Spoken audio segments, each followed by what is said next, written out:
So, as her husband, how has that walk been with the? I know we're still believing the same God, the same Christ, but what has been like the difficulties or the blessings, or I guess the pros and the cons of both sides of you being Protestant and her being Catholic? I'm sure.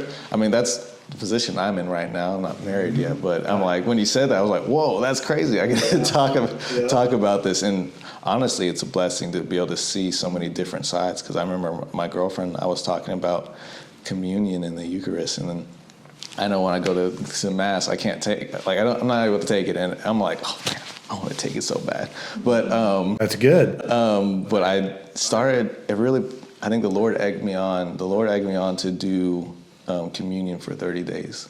And so I did it every day by myself. And at that point, I mean, I kind of just go between communion and Eucharist. I just call it that at this point. And the Lord was really moving. And just like every single day, I'm like, oh, I need a bread. I need the wine. I was having grape juice, but it was a wonderful thing. So how has the Lord moved in that for you? I mean, just speaking about communion, I think you're very insightful, because that's a huge barrier in a certain way, or obstacle. It's also a huge opportunity.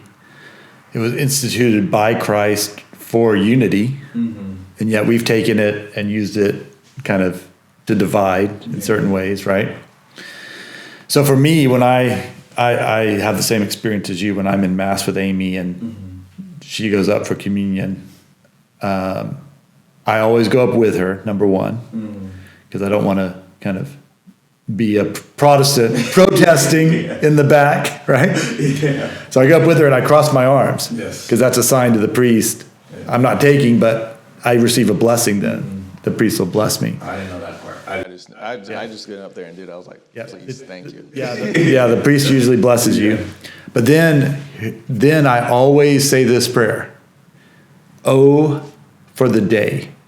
And that's short for, "Oh, for the day when Amy and I can, in integrity, together take the Lord's Supper."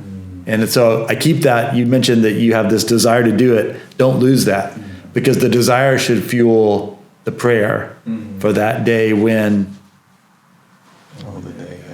we're unified and we can do it, and we're not kind of skirting the rules or anything like that.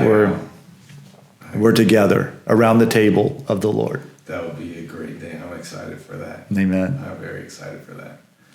But backing up, so while Amy was engaged in this kind of entry into the Catholic Church, she's studying, she's reading, she's talking to Catholics.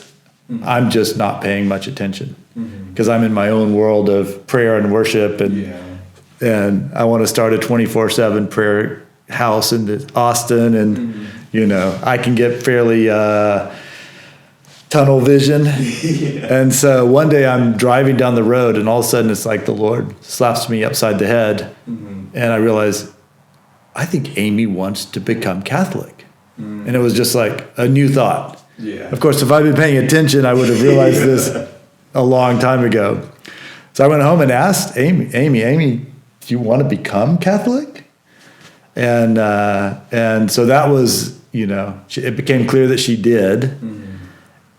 She was meeting the Lord in Mass, and was being drawn, I would say, by the Lord into the Catholic Church. It's important to say this wasn't dissatisfaction. She wasn't rejecting the church she came from, which is often the case, unfortunately. It was a drawing into something the Lord was calling her to. And so then the question is, okay, how, when, what does this look like?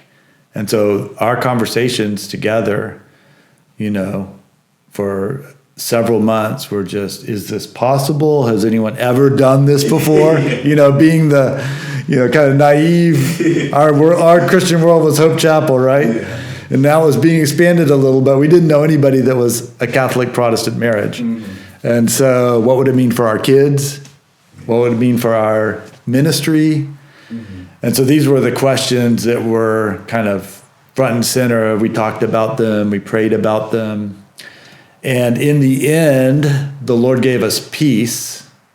He didn't explain how it was going to work out, you know, but he gave us peace to say, this is me, you know, Amy can take this step. Not only that, my calling is to live out reconciliation, to not just be, you know, okay, you're in your room and I'm in my room, but to be together in both rooms. And so that's the way we've lived our lives is, you know, she still comes to Hope Chapel pretty much every week.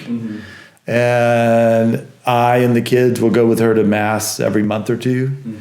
And we've done a lot of work around the world in the area of Catholic Protestant reconciliation. So we've done this together, and it's been a beautiful, you know, I looking back on that, it was completely unexpected to travel this path, but I wouldn't trade for any